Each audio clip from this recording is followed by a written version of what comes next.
안녕하세요. 모리학교의 신년 특별 영상 세미나 오늘 마지막 시간입니다. 우리가 신년을 시작하면서 짧게라도 뭔가 좀 한번 몸과 마음과 신앙과 삶을 좀 다지고 넘어가자 하는 의미에서 우리가 코로나 시대라서 같이 모이기도 힘들고 부담스러워서 이렇게 영상으로 짧은 시간씩 나눠서 이제 말씀을 드리고 있는데 오늘 마지막 시간이 됐습니다. 오늘 마지막 시간인데 그동안 그 내묶음의 말씀을 드렸어요. 8가지를 말씀을 드렸죠. 어떤 내용이었냐?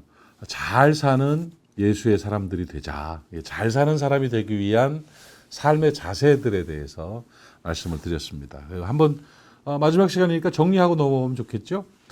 잘 사는 사람이라는 말은 내가 잘 누리고 행복하게 사는 게 잘 사는 거죠. 내 스스로가 잘 산다고 느낄 수 있는 것이고, 또 하나는 다른 사람들이 나에 대해서 인정하고 대접해 주는 삶을 사는 것.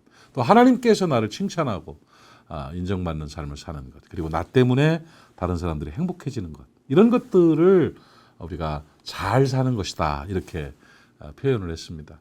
그 잘 사는 사람이 되기 위해서 잘 사는 성숙한 사람, 잘 사는 예수 잘 믿는 복된 사람이 되기 위해서 우리는 어떤 삶의 자세로 살아야 될까요?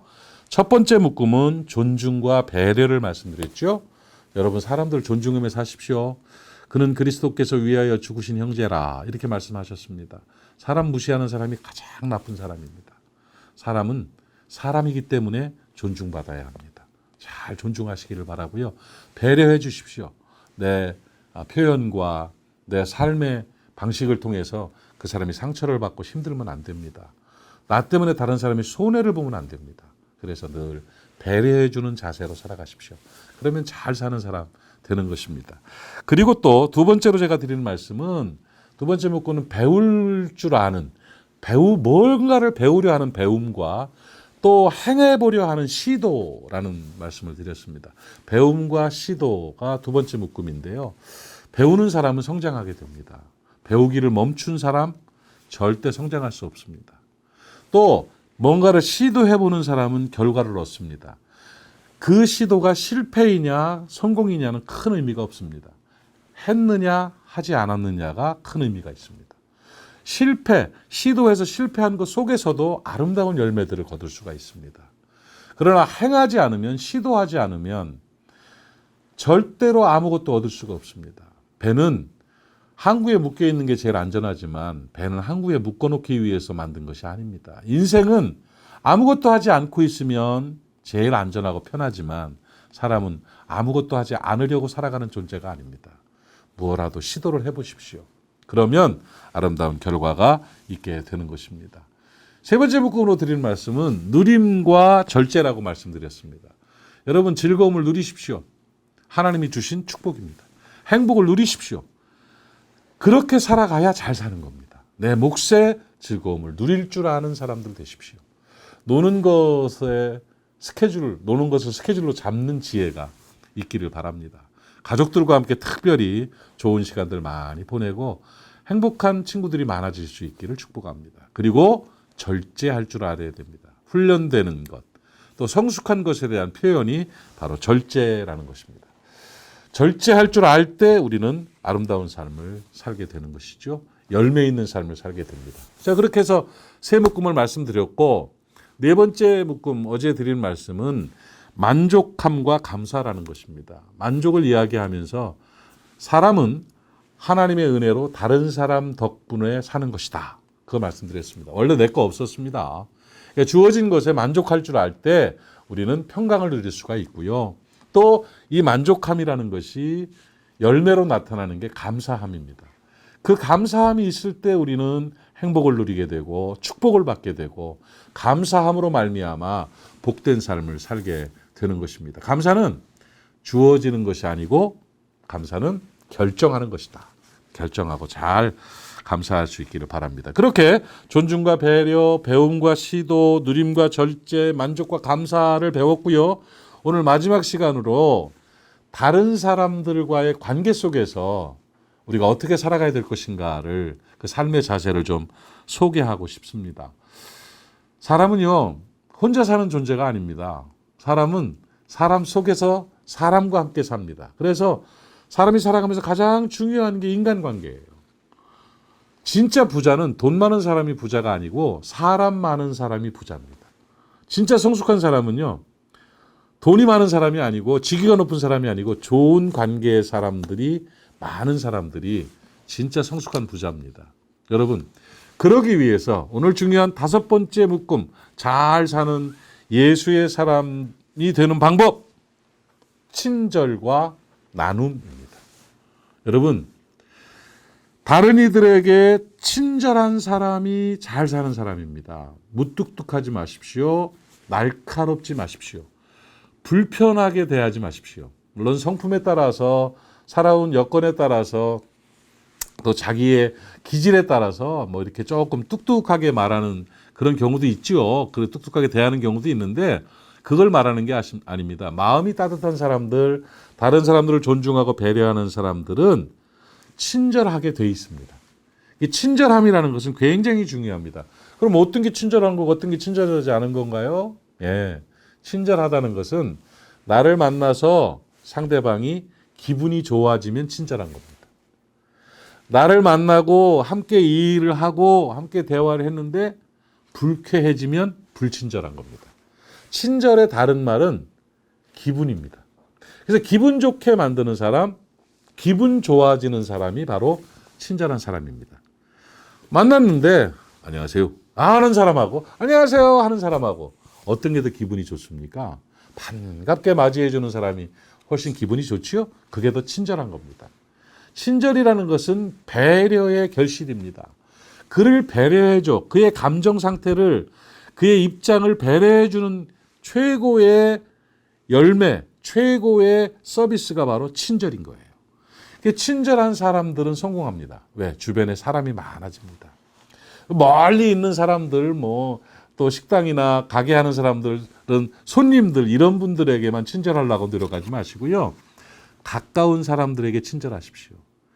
친절의 도구는 언어입니다. 친절의 도구는 표정입니다. 말로 친절하고 표정으로 친절할 때 행복을 누리고 기분 좋아지는 것입니다. 가까운 사람 누구요? 가족입니다. 아내에게 친절하게 대하십시오. 남편에게 친절하게 대하십시오. 부모님께 친절하게 대하십시오. 자녀들에게 친절하게 대하십시오. 그럴 때 행복을 누리게 되고 친절함에 의해서 좋은 인간관계를 맺게 되는 것입니다. 사람은 누구나 나에게 친절하게 대하는 사람들을 좋아합니다. 여러분, 사업하는 사람들의 성패는 친절하냐 불친절하냐에 따라 달려 있습니다. 친절한 곳은 다시 가고 싶어 합니다. 그러나 불친절하면 다시 가고 싶어 하지 않는 것입니다. 사랑하는 여러분, 기분 좋은 사람 되십시오. 기분 좋게 해주는 사람 되십시오. 그게 잘 사는 겁니다. 그렇게 살아가면 주변에 사람이 많아집니다. 사람이 많아지면 성공 인생을 살게 됩니다. 그래서 꼭 기억하십시오. 친절한 사람이 된다는 것. 친절한 것이 바로 성숙함이라는 것. 좋은 삶의 자세가 되는 것입니다. 표정 관리 잘하세요. 표정이 친절의 아주 중요한 출발점입니다. 표정이 확 굳어 있으면 사람들이 말을 아무리 좋게 말을 해도 이렇게 불친절하게 느껴지게 되어 있는 것입니다. 친절. 여러분, 제일 그 아름다운 것이 이라고 하잖아요. 이. 그래서 흑인, 백인, 황인, 색깔, 피부 색깔은 다 달라도 이 색깔은 다 하얗대요. 하나님이 그렇게 이가 제일 예쁜 거라서 그렇게 해준 거라는 거예요. 왜? 이를 보이며 웃는 것. 그것이 참 좋은 겁니다. 사람이 제일 예쁜 게 표정 밝아서 이가 보이는 게 제일 예쁜 겁니다. 그렇게 해서 친절하게 대해주면 다시 찾고 싶은 사람이 되는 것입니다. 오늘 친절한 사람이 된다 하는 것이고 그 친절이 또 우리가 좋게 성화되면 또 그것이 성숙하게 되면 나눔이 만들어집니다. 다른 사람들을 도와주는 겁니다. 나눔이 있을 때 그 사람은 좋은 사람이 되는 것입니다. 여러분, 하나님이 주신 것들 나만 가지고 살아가지 마시고요. 잘 나눌 수 있기를 바랍니다. 잘 사는 사람이 되는 마지막 우리의 그 방법이 뭐냐? 나눔입니다. 나눔. 예. 친절한 사람이 나누는 사람이 되는 거죠. 친절해서 그것이 넘쳐나면 나누게 되는 겁니다. 내 가진 물질을 나누는 것이죠. 내 사랑을 나눠주는 것이죠. 다른 사람에게 나눌 줄 아는 사람이 잘 사는 사람인 것입니다. 그리스도인의 대표 성품이 바로 나눔이고 온유함 아니겠습니까? 주님은 몸까지 주셨잖아요. 생명을 주셨잖아요. 우리를 구원하셨잖아요. 우리가 다른 이들에게 주신 것들 중에 물질을 나누는 것은 굉장히 중요한 일입니다. 성경에서는 나눠주면 더 채워주신다고 그랬습니다. 주라 그리하면 후히 되어서 흔들어서 넘치도록 해서 도로 너에게 안겨주리라 이렇게 말씀하셨습니다. 여러분 살아가면서 이렇게 많이 보시죠. 잘 나누는 사람이 못 사는 사람 봤습니까? 있으니까 나누죠가 아니에요. 나누니까 잘 사는 거예요. 가난한 사람에게 나누어 주는 것은 하나님께 구워주는 거라고 잠언은 말씀하고 있습니다. 여러분 지난 한 해도 잘 나누고 살았죠? 2022년도도 좀 잘 나눌 수 있기를 바랍니다. 내게 주어진 것 중에 몇 %는 내가 나누며 살겠다. 다른 사람에게 주며 살겠다 하고 결정하시기 바랍니다. 채워지는 것, 마음이 채워지고 물질이 채워지고 행복이 채워지는 것의 최고의 비법은 나누는 겁니다. 나눔은 채움의 최고의 기술입니다. 잘 나누면 잘 행복하게 됩니다. 잘 나누면 함께 더불어 잘 살게 되는 것입니다. 주면 줄수록 커지는 것이 사랑이고 나누면 나눌수록 많아지는 것이 하나님의 섭리인 것입니다. 오늘 잘 사는 예수의 사람들이 되는 마지막 비법으로 저는 나눔을 추천합니다. 사랑하는 여러분, 친절과 나눔 이것을 통해서 우리는 잘 사는 예수의 사람이 될 수가 있는 것입니다. 우리 모리아 교우들이 친절한 교우들이 됐으면 좋겠어요. 우리 모리아 교우들이 잘 나눠서 축복받는 사람들 됐으면 좋겠어요. 그래서 작은 예수로 꼭 예수님처럼 살아가는 작은 예수로 승리하는 2022년도가 되기를 바랍니다. 오늘 신년 특별 영상 세미나 5일 동안 매일 정오에 한 10분에서 15분 정도 되는 내용들을 영상을 올렸는데 존중과 배려, 배움과 시도, 누림과 절제, 만족과 감사, 친절과 나눔 좋은 주제입니다. 이 내용들을 가지고 여러분 삶에 좀 적용할 수 있으면 좋겠고요. 이 말씀이 뭐 획기적인 변화의 말씀은 아니라 할지라도 시도해 보겠다. 내가 이런 자세로 살아보겠다 하는 마음으로 결정하고 살아갈 때 여러분의 삶 가운데 보석처럼 빛나는 아름다움이 생겨날 줄로 믿습니다. 2022년도 잘 사는 예수의 사람들 되시기를 주님의 이름으로 축복합니다. 감사합니다.